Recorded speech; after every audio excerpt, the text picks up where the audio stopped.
this is Box Office Buddies, and you know how it works? My buddy Jason here, reviewing a new movie, and man, Martin Scorsese. Yes, sir. This guy, I think one of the greatest directors of all time. I would agree. And his new movie is on Netflix. You were the first person I thought of to see this. I said, this guy who loves the Italian gangster movies, we gotta watch this one together. And The Irishman. Let's just say that you gotta be ready for... You gotta go to the bathroom first. Yeah, 3.5 hours. Yeah. Scorsese's latest gangster epic, if you want to call it that. I don't know. Classic? Instant classic? Is it an instant classic? Let's talk about that. What did you think? First impressions. The first hour is really captivating. Like it's classic Scorsese. It's classic. Yes. It's yes. And I mean, classic Goodfellas even. Yeah, there's the narration throughout the movie, which is a lot like Henry Hill in Goodfellas. Mm-hmm. So that's definitely a callback to Goodfellas. Yeah. What were your first impressions? Because I think this movie split up in 3. Oh, definitely. You have, as you mentioned, the first hour, which is introducing the main character, Robert De Niro's character, the Irishman. Yeah, Frank Sheeran. Yeah, and so that's the first hour. You meet him. You get to see from kind of like how he gets into the business of painting houses. Painting houses as a euphemism. Euphemism, exactly. I was going to say eulogy. Yeah. As a euphemism for hits on people. Exactly. And then you meet the people around him, the people he works with, and his family, blah blah blah. Exactly. Joe Pesci's character, and exactly. Part 1, as you said, very interesting. Yeah. Part 2 is all the politics. As soon as you've got Jimmy Hoffa. Jimmy Hoffa, who's Al Pacino, he shows up in part 2. Yeah. And then in part 3, it's kind of like that's where the movie really loses me. Okay. Yeah. The part 3 is really where I thought it was more of a dud. Okay. It's really the ending that really bothers me the most because I found it very anticlimactic. Like it was, and I think it's by design by Scorsese. There are a few elements that I think he puts in the movie that isn't classic Scorsese, and he's adapting to the new kind of filmmaking. Okay. Like, all of a sudden you got text on the screen. Yeah. That it's like he was like, oh, I like what Tarantino does sometimes. Right. That's exactly what I thought, and it's good that you mentioned Tarantino because I'm going to mention something later. Okay. In our Marvel the Matrix review. Okay. Yeah. Okay. No, I agree that the first hour was the best. Yeah. And it was very nostalgic, brought back the Goodfellas. It brought the good old days. Yeah. And I was like, I was seriously watching that, and I wasn't like thinking this every time, like through every minute, but I just had that feeling like if this continues on its same pace or gets better, this is going to be top flight movie. Top 5 gangster movies easily. Yeah. And I felt it going there, and then for me it lost me in part 2, which is when they talk about Jimmy Hoffa, who anyone, and they even mention in the movie, anyone under a certain age has no idea. If they know who he is, they have no idea about anything that. But that's an element of the movie that I actually like. That what Scorsese brought. He brings an introduction and a history of Hoffa that is integral to the movie. It's inherent. It's inside the movie. It's really not going out of its way to be a documentary. But you get a full explanation of who Jimmy Hoffa was and really the context that he lived in. Context, and also like kind of just how he operated. Yeah, larger than life.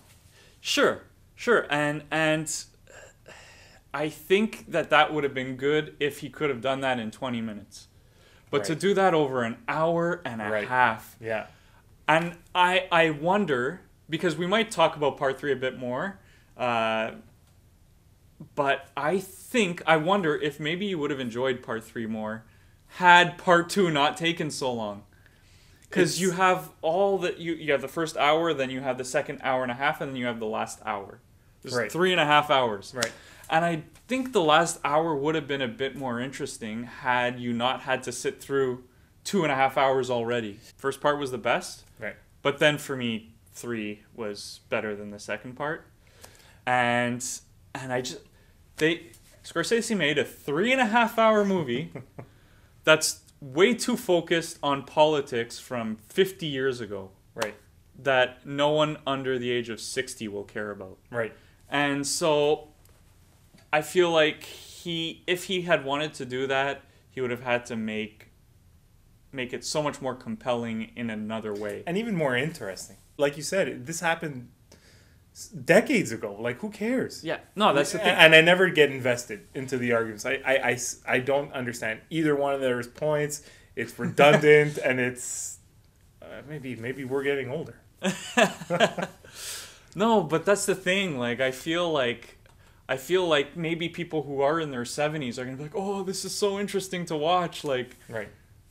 No one in a younger generation will care, you know. Yeah. So to me, this movie has to be about characters and character development, and you don't see too much of it. No. It's more an expose of events. Well, speaking of which, one of your favorite parts of the movie came in Act 2.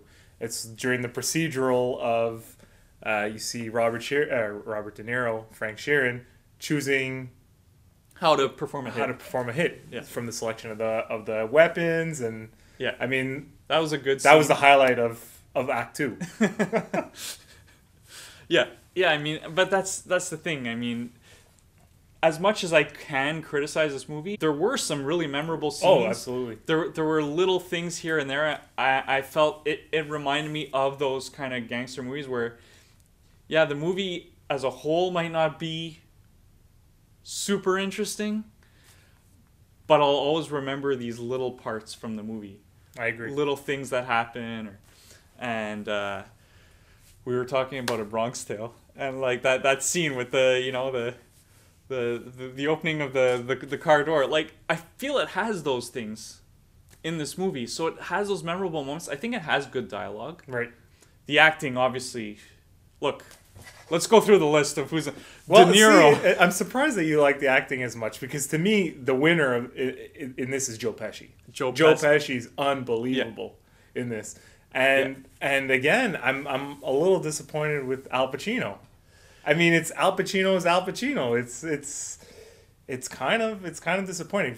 Robert De Niro does a good job, but speaking of acting, I mean, we'll get into the CGI now, because I kind of feel cheated with the CGI. Okay. And I'll explain. Like, so in Godfather 2, basically what happens is they've filmed all these actors. They're in their 70s, and they're supposed to look like they're in their 40s. Yeah, they de-aged CGI. So yeah, the CGI makes them look younger. Yeah. So. And so in the best gangster movie of all time, which is Godfather Part 2, you get Robert De Niro, who is supposed to play a younger Marlon Brando. And, like, have we just been robbed of the next Robert De Niro? That's the real crime in this movie. So you would have wanted a younger actor? Oh yeah, absolutely. Okay. And there are a few of them. Harvey Keitel, underutilized again. Oh. He's my favorite supporting actor. And yeah, he's in this. You've got a lot of the old gangster actors. Anna Paquin, underutilized. Like I think there was too much of a focus on Al Pacino, Robert De Niro, and it was those two. And Joe Pesci. Yeah.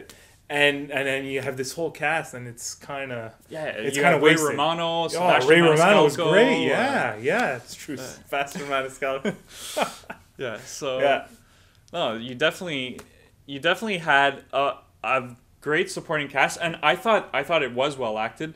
Yes, Pacino was Pacino, but that's what he does. That's what he does. It would have been nice to see him in a bit more of a tougher role, maybe. And even De Niro. You have maybe the two greatest Italian actors of all time, and neither of them are playing Italians. Non-Italians. But I mean that's standard for Robert De Niro. He rarely plays an Italian in his mob movies. Yeah. I mean, you've got Godfather, Analyze This, and fair. But then you also have Goodfellas. Yeah. And Casino. Yeah. Both are Scorsese movies also. So, I mean, that's standard. And Pacino's most famous role other than Godfather. He plays the He's a Cuban. Cuban, which I love that. I love that. Which so may be much. his best role. Yeah. I wanted more. I wanted more Tony Montana in this. Yeah. I wanted more, either Vito Corleone or. I didn't mind the CGI that much. I didn't find it too distracting. I thought it was well done. It was well done. It wasn't distracting. The only time we spoke about that it was when you could see his age through the CGI. Yeah. Certain actions Which he isn't does, too which often. is fine. No, and it's fine. Like that to me, I can accept. It's, as I mentioned, it's. Yeah. There is that scene where he's beating up the And he grocer. looks like a 76-year-old man. It made me laugh. Yeah. But he looked like Steven Seagal still trying to do movies. But it's well done. It doesn't bother me. It's not a distraction. It's just I would have liked to see another form, and I think it's kind of the point of this whole movie. You think so? Yeah, like for how many years have we been hearing, oh, Robert De Niro and Al Pacino getting back together to do a mob movie, and it's going to be with Scorsese.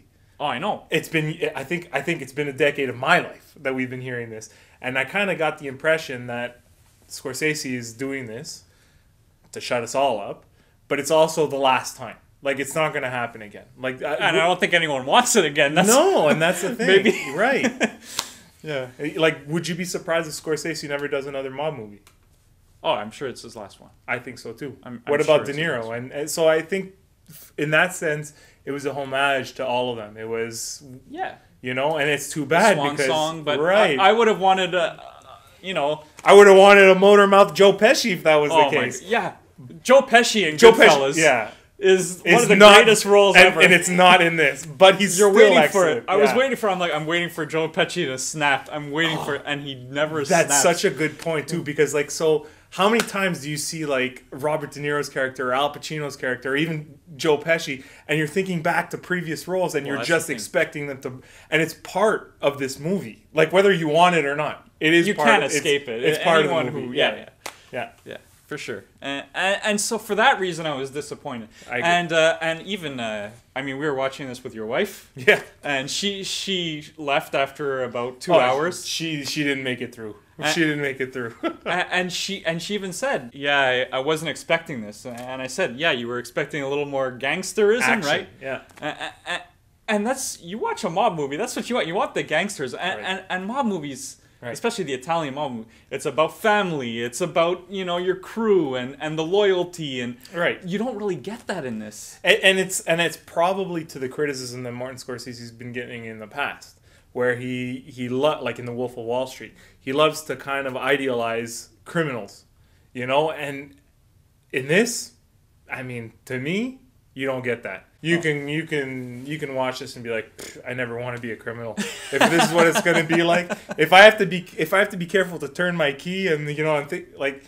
But they all do that. Of course they all. But they do that. don't glamorize it at all. Exactly. Yeah.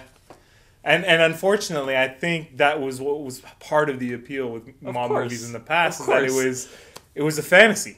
Yeah. Yeah, and like I go back to my favorite gangster movie, The Godfather 1, and just like, that scene when what's his name? When Sonny goes and beats up his sister's husband. Like, to me, like, when I think gangster, I think things like that, and it's, you don't get that in this at all. Well, you do actually with De Niro, but I wanted more of that. Yeah, and it's not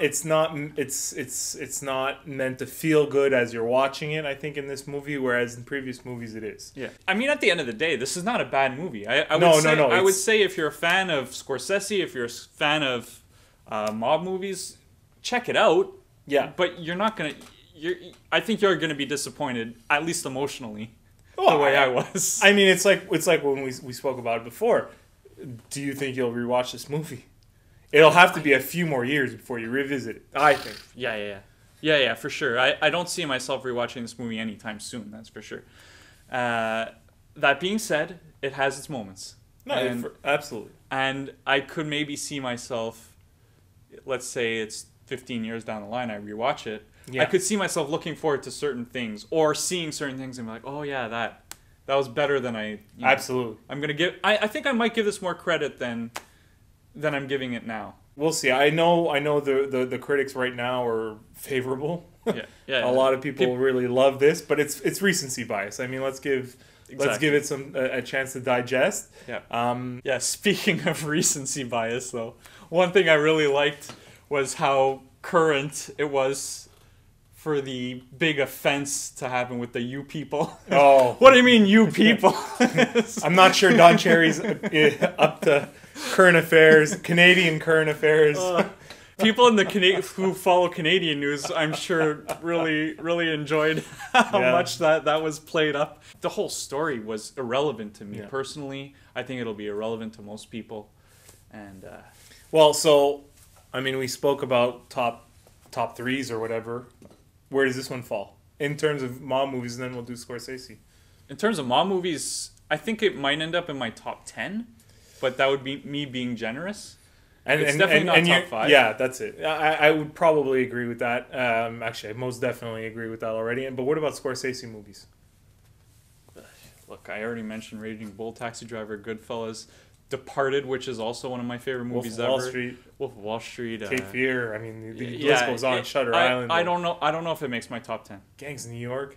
Yeah, it might make my top 10 again, but not my top 5. No, it doesn't. It doesn't crack the top 5 for me either. Yeah, it's really interesting. It's Casino too. Yeah, I know, that's it.